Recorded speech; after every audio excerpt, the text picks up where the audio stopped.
بسم الله الرحمن الرحيم. المجاهد أبو زيد التونسي. تفضلي.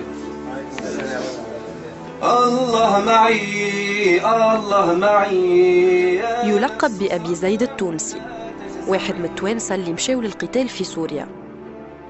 التلفزة الرسمية السورية تحدثت عنه وأعلنت في وقت من الأوقات عن مقتله في الحرب. الإرهابي المدعو أبي زيد التونسي واحد من هؤلاء القتلة الذين قتلوا أخيرا على يد قواتنا المسلحة الباسلة مع مجموعة من المرتزقة الأجانب من جنسيات مختلفة. كان يمارس القتل والذبح والقنص لحسابه الخاص، إضافة إلى أنه كان يعمل كمنشد يرفه عن المجرمين القتلة ويطربهم. رسول الله ربنا وبالإسلام أحيانا وعلمنا بأن نبقى لدين الله أعوانا. نهار السبت اختار أبو زيد العودة إلى تونس بعد 8 أشهر قضاها في الحرب السورية. قابلناه باش نعرفوا كيفاش مشى. تعرفت على شكون من هونية من تونس، فهمت؟ وتلقيت انا في تركيا ودخلت انا عادي، يعني من اسطنبول انطاكيا، فهمت؟ وبعد من انطاكيا الحدود شو اسمه على باب الهواء او اطمع. دربت 6 ايام وزيد انا ماني معدي على معسكر، فهمت؟ يعني نحس في روحي يعني متاقلم مع تدريب وهيك، فهمت؟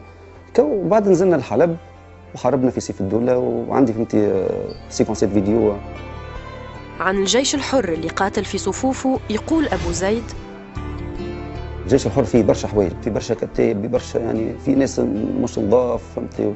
في برشا مخبرين، فهمتي؟ يشتغلوا على وجهين، فهمت؟ وفي ناس نضاف ما شاء الله، يعني فهمت؟ مسلمين يدافعوا على بلادهم صح، فهمت؟ اما الاغلبيه الله يهدي برا.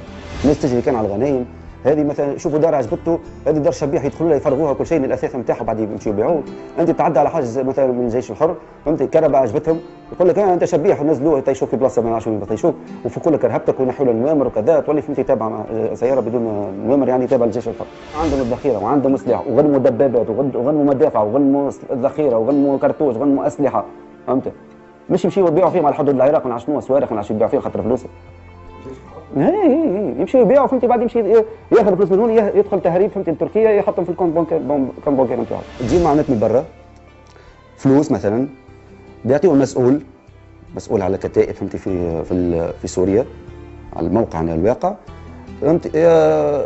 كما نقولوا تجي مثلا 100 مليون مثلا، يطيش 30 مليون يقول لك هذا اللي جانا شنو، وبعد يمشي يدخل تهريب، يرجع تهريب، يخرج تهريب لتركيا ويفتح يحل كونت بانكير ويحط ويصب البقيه، فهمت؟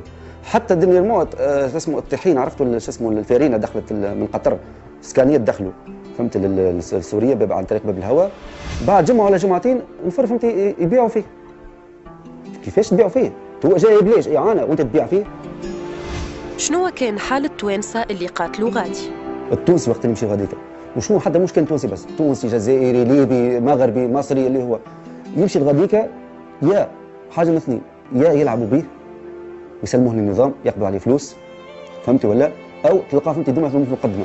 احنا نحاربوا في الواجهه، والجيش الحر فهمتي ولا من تالي، فهمتي ولا ينهب في الديار من خط الصفر، يعني الخط الساخن هم المسلمين واغلبيتهم المهاجرين، فهمتي؟ والخط الخلفي فهمتي هم فهمتي اغلبيتهم السوريين من الجيش الحر. عملت كلاشنكوف وشتاير في سلاح تونس ودراغونوف في قناصه، والله على حسب البلاصه وين ماتها. يمكن فهمتي يكون يعني دخل في بلاصه يكون حصرها العدو، فهمتي ولا؟ ما عادش يجموا يجبدوا الجثه نتاعو، واذا جبدوها الجثه نتاعو يدفنوا في سوريا.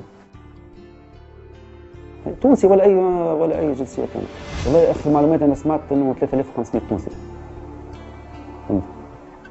بس انا ما شفتهمش، يعني الاكثر متوزعين في وكاله سوريا. شنو يقول أبو زيد للشباب التونسي اليوم؟ في المناطق المحررة اللي احنا ماسكينها، فهمت؟ في ناس تشيش وتلعب كارتا، فهمت؟ شباب يعني مش، فهمت؟ علاش انتم ما تحاربوش بلادكم؟ علاش ما تدافعوش على بلادكم؟ خاطر شنو احنا جينا، فهمتي ولا؟ ديما احنا في المقدمة، انتم شيء باش تقعدوا تبركوا؟ لا ما نمشيش. فما ناس وفما شباب فهمتي بيقدروا يحملوا السلاح ويقدروا فهمتي يحاربوا على الايجاد ويدافعوا على بلادهم. يعني ما عادش يجي حتى واحد، ننصح حتى واحد، ما عادش حتى واحد، خليهم يقوموا فهمتي يجاهدوا. عائد من أتون الحرب السورية، لعل تجربته هذه تغير رأي بعض الشباب التونسي عما يسميه الجهاد في سوريا.